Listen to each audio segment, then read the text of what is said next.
کہ لاہور میں national hospital کے آپ مین شیئر ہولڈر ہیں، وہاں سے آپ کو نیشنل ہاسپٹل سے ابھی کیا مشکلات پیش آ رہی ہیں؟ کیا نہیں مشکل نہیں، اس ہاسپٹل کو بنانے والا میں ہوں. ٹھیک ہے. یہ ہاسپٹل نیپ اس کو پکڑنے لگی تھی، بینکٹ ہو رہا تھا یہ ہاسپٹل. ٹھیک ہے.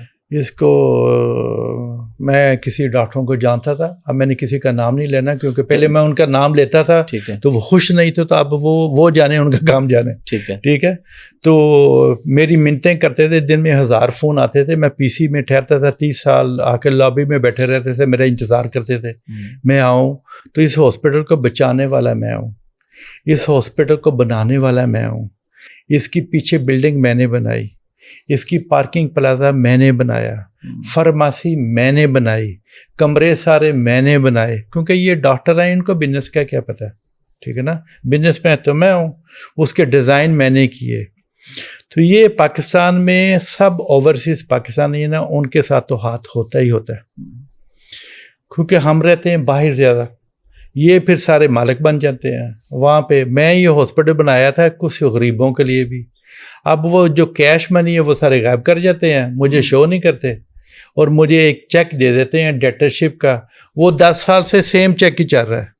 پرافٹ مطلب وہ سیم ہی پرافٹ جا رہا ہے. کیا اماؤنٹ اگر آپ بتائیں؟ نہیں اماؤنٹ چھوڑیں اس کو، سیم پرافٹ جا رہا ہے وہ. ٹھیک ہے. 10-12 سال سے ایک ہی چل رہا ہے. بس کبھی وہ اوپر نہیں ہوتا، کبھی وہ نیچے نہیں ہوتا. کیونکہ ایک واحد یہ بزنس مین ہے جو وہاں پہ، اصل میں وہاں پہ بڑا مسئلہ ہے، وہ جیلزی بہت زیادہ ہے. جیلزی اس لیے کیونکہ مجھے سب لوگ جانتے ہیں، ان کو کوئی جانتا نہیں ہے. تو وہ ابھی میں آیا ہوں، پیچھے سے میرے دفتر میں ڈاکہ پڑا. میرا دفتر سارا میں فرنیچر پیرس سے لے کے آیا تھا، کرسیاں پیرس سے، پینٹنگ پیرس سے، میرے پین پڑے ہوئے تھے، گھڑیاں پڑی ہوئی تھی. وہ دروازہ چینج کر کے توڑ کے وہ ساری چیزیں میری غائب کر دیں. میری فائلیں پڑی ہوئی تھیں وہ غائب ہو گئیں. سارے جو امپورٹنٹ فائلیں میں نے ان کے ساتھ سائن کی ہوئی تھی وہ ساری غائب ہو گئیں. جب پھر وہ میں نے پرچہ کروانے لگا ہوں، اپلیکیشن دینے لگا ہوں، پھر وہ اوپر سے فون آنے شروع ہو گئے اللہ کے. اس لیے یہ ملک تباہ ہو گیا. جب ایک پولیس کی وردی پہن کے وہ اپنی وردی کی عزت نہیں نہ کرے گا تو وہ ملک ہوتے ہیں تباہ. جس ملک میں ایک جسٹس سسٹم نہیں ہوگا تو وہ ملک ہوتے ہیں تباہ. ہم اوورسیز پاکستانی، میں نے بتایا نا کتنی محنت کرتے ہیں، پیسے کمانے ہمارے لیے اتنے ایزی نہیں ہے. یہ لوگ اس کا فائدہ اٹھا کے نا ہمارے ساتھ ڈاکے مارتے ہیں. میں نے خود دیکھا ہے، میں یو کے میں رہا ہوں، ویسے بھی ٹریول کرتے ہوں، مجھے پتا ہے کتنی مشکل سے لوگ پیسہ بناتے ہیں وہاں. تو یہ ہاسپٹل اب میں نے بنایا تھا کافی غریبوں کے لیے بھی. کوئی غریب آ جائے، ان کے بل مجھے فون آتے ہیں پیرس میں، ہمارا بل 20 لاکھ کا بن گیا، 15 لاکھ کا بن گیا، 30 لاکھ کا بن گیا. جب یہ پروفٹ شو کرتے ہیں ہمارے پاس پیسے نہیں ہیں. جب ان کو پیرس سے ای میل میں بھیجتا ہوں جی یہ مجھے ایوری منتھ کاؤنٹ دیں اس کے، وہ ہم نے نہیں دینے. جب جی ہمیں سارے جو چیزیں ہیں بتائیں کس کو رکھا ہے یہاں پہ، میرے پوچھے بغیر بورڈ میٹنگ ہوتی ہے، کیونکہ لیگل کام کرنے بڑے ضروری ہے نا. بورڈ میٹنگ پہ کسی آدمی کو اے سے سی او نہیں رکھ سکتے میرے پوچھے بغیر. پارکنگ ٹھیکے پہ دی میرے پوچھے بغیر. لیب کسی کو دی میرے پوچھے کے بغیر، کیونکہ وہ سی او جو ہے نا وہ اس کا آرڈر چلتا ہے. جب میں ہاسپٹل جاؤں گا کسی ایک جمع دار کے ساتھ بھی میں ہاتھ ملاتا ہوں، کیونکہ مجھے شوق ہے سب کے ساتھ ہاتھ ملانے کا. اللہ نے سب کو ایک جیسے ملایا. اس کی پھر رات کو ان کو لیٹر نکالیں گے، اس کی چھٹی کروا دیں گے کیونکہ اس نے میرے ساتھ ہاتھ کیوں ملایا. تو یہ ہے، اس کو میں کہتا ہوں یہ جو میرے پارٹنر ہیں یہ بد نصیب ہیں بالکل. ٹھیک ہے نا، یہ بھول گئے ہیں جب نیپ انہیں پکڑنے لگی تھی، بینکرپٹ ہو گئے ہوئے تھے، تو بٹی صاحب نہ ہوتے تو یہ نیشنل ہاسپٹل کبھی بننا ہی نہیں تھا. اب لوگوں کو جو یہ لوٹ رہے ہیں، سب چیزیں کر رہے ہیں، اب ایف بی آر ان کی انکوائری کرے گی، وہ اوپر سے فون آ جائے گا. دوسری کوئی انکوائری کرے گی، اوپر سے فون آ جائے گا. یہ چکر ہے نا، اوپر لے کے بیٹھ گیا پاکستان کو. اچھا، آپ ماشاءاللہ ویل اسٹیبلش بزنس مین ہیں، پاکستان میں بھی آپ کے بزنسز ہیں اور اتنے تعلقات ہیں، سب کچھ ہے. اگر آپ کے ساتھ یہ ہو رہا ہے تو وہ جو ایک عام اوورسیز پاکستانی ہے بالکل اس کے ساتھ کیا ہوگا؟ بہت زبردست آپ نے سوال کیا ہے. پچھلے دنوں میں نا میرے پاس ایک پاکستانی آیا، میری سٹی کہتی ہے وہ ایک پاکستانی، آپ میں زیادہ ملتا نہیں کیونکہ میرے پاس ٹائم نہیں ہوتا کسی کو. وہ کہتی ہے ایک پاکستانی آپ کو ملنا چاہ رہا ہے. میں کہ کیوں؟ کہتی مجھے لگ رہا ہے وہ بڑا پریشان ہے, اس کی اتنی فرینچ بھی نہیں آتی. میں کہا بھیجو میرے آفس میں. وہ آفس آیا, کہتے سر میں بڑی امید لے کے آیا ہوں آپ کے پاس. کیا ہوا ہے سر؟ اب مجھے سب نے کہا بھٹی صاحب کے پاس چلے جاؤ, وہ آپ کا مسئلہ حل کر دیں گے. میں تھوڑا سا آگے آپ کے آفس ہے نا, میں وہاں پہ نوکری کرتا ہوں. میرا مالک آپ کو جانتا ہے بڑی اچھی طرح. کیا بات ہے سر؟ میری بہن تھی, اس کے میاں نے مار دیا, میری ماں کو نکال دیا, اس کا سارا فرنیچر چھین لیا. پاکستان میں. تو میں یہاں پہ نوکری کرتا ہوں, میرے 2 بچے ہیں, تو میری تنخواہ 1200 ہے.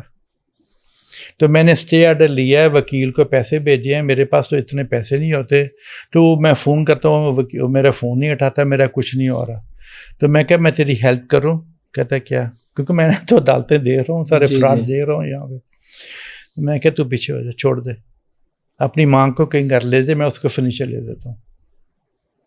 کیونکہ یہاں پہ یہ چکر ہے نا, اوپر سے فون آتا ہے, وہ میرا ایس پی صاحب جو میری انکوائری کر رہے تھے, جو چور ہیں اس کو نہیں بلا رہے, وہ بلا رہے ہیں ہاسپٹل کے ڈائریکٹر. جی میں سی او ہوں, تو میں یہ ہوں, تو میں یہ مینیجر ہوں, تو میں, وہ سارے آپس میں ملے ہوتے ہیں. وہ جی ہم نے ایسے لیا, ہم نے یہ کیا, تو ہم نے یہ کیا, تو اس نے یہ سائن کیے, تو ہم نے. اور میں کہا یار بات ہو رہی ہے چوری کی چوروں کے ساتھ, ان کو بلا کے آپ کیا کر رہے ہیں؟ ٹھیک ہے نا. اب میں نے تیار کر لیا ہے, میں نے ہاسپٹل کو ان لیگل کام نہیں کرنے دینا. اچھا, میں نے تیار کر لیا ہے. اب میں نے وکیل کر لیے ہیں, اب میں نے زیادہ آ کے ہاسپٹل میں بیٹھا کرنا ہے. ان لیگل کام نہ میں نے کیے ہیں اپنی زندگی میں, تو نہ میں نے ہونے دینے ہیں. ٹھیک ہے, میں پتہ کروں گا جی کیش پیسہ کدھر جاتا ہے سارا. میں پتہ کروں گا لوگوں کے بل ایسے جعلی کیوں بنتے ہیں. ٹھیک ہے نا. میں پتہ کروں گا انہوں نے ان لیگل آدمی میرے پوچھے بغیر کیسے نوکریوں پہ رکھتے ہیں. اب میں نے آ کے بیٹھا کرنا ہے وہاں پہ, کیونکہ یہ تو لوگوں کو کھا گئے ہیں, لوگوں کو تباہ کر یہ ریئلٹی ہے. جو کچھ عرصہ پہلے آپ نے دیکھا ہوگا ویڈیوز لوگوں نے بنائے کہ جی اتنا بل بن گیا ہمارا. صحیح کہتے ہوں گے, بالکل صحیح. میں تو ہوتا نہیں نا یہاں پہ نا, اصل میں بدنامی میری ہوتی ہے نا. جب یہ ان لیگل چیخیں ہوتی ہیں, جب ثاقب نثار صاحب وہاں پہ آئے تھے تو میں ہی تھا نا وہاں پہ. ٹھیک ہے نا. مجھے کیا پتا ہے ریڈ کیا ہے, مجھے کیا پتا ہے یہ کیا, وہ چھاپا مارنے کے لیے آئے تھے وہاں پہ. وہ ان لیگل, یہ سب ان لیگل چیزیں کرتی, وہ اب میں نے نہیں ہونے دینی.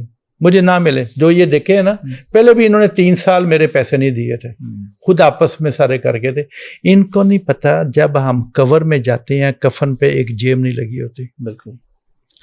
میرا ایک ڈائریکٹر تھا, وہ اس کی ڈیتھ ہو گئی, وہ نیو یارک گیا, اس کی ڈیتھ ہو گئی وہاں پہ. اس 85 ایئر اولڈ, وہ سارا کچھ یہیں پہ چھوڑ گیا. سب نے یہیں چھوڑ کے جانا؟ نہیں, یہ جو میرے پارٹنر ہے نا, انہوں نے ساتھ کور میں لے کے جانا سارا کچھ. انہوں نے کچھ اسپیشل کوریں بنائی ہیں, لے کے جائیں گے سارا کچھ ساتھ, لے جائیں سارا کچھ ساتھ. جائے گا تو کچھ بھی نہیں, یہ بس وقتی طور پہ انسان اپنے آپ کو دلاسا ہی دے سکتا ہے, دلاسا ہی دے سکتا ہے کہ میں لے کے جاؤں گا. کون آج وہ میرا لڑکا کام کرتا ہے, میرے سیکورٹی والا. میں صبح اٹھا ہوں آیا تو وہ دوسرا لڑکا آیا, کہتا جی وہ فیصل کے فادر کی ڈیتھ ہو گئی ہے, تو وہ چلے گیا. وہ دیکھے نا, وہ بیچارہ چلے گیا. میں اپنی مدر کی قبر پہ جاتا ہوں, میاں والی. قبریں ساتھ ایسے جڑی ہوئی ہیں. آدمی اب دعا نہیں کر سکتا, قبر کے اوپر کھڑے ہو کے آدمی کو دعا کرنی پڑتی ہے. دعا نہیں, یعنی جگہ اتنی تنگ, کھڑے ہونے کی الگ سے جگہ موجود نہیں ہے. بالکل. وہاں پہ میں جاتا ہوں, قبریں. مجھے یہ محل, یہ بینک, یہ گاڑیاں, یہ پیسے کی لالچ, وہ مجھے کوئی نظر نہیں آتی وہاں پہ. ظاہر ہے وہ چلے گئے, سب چلے گئے دنیا سے.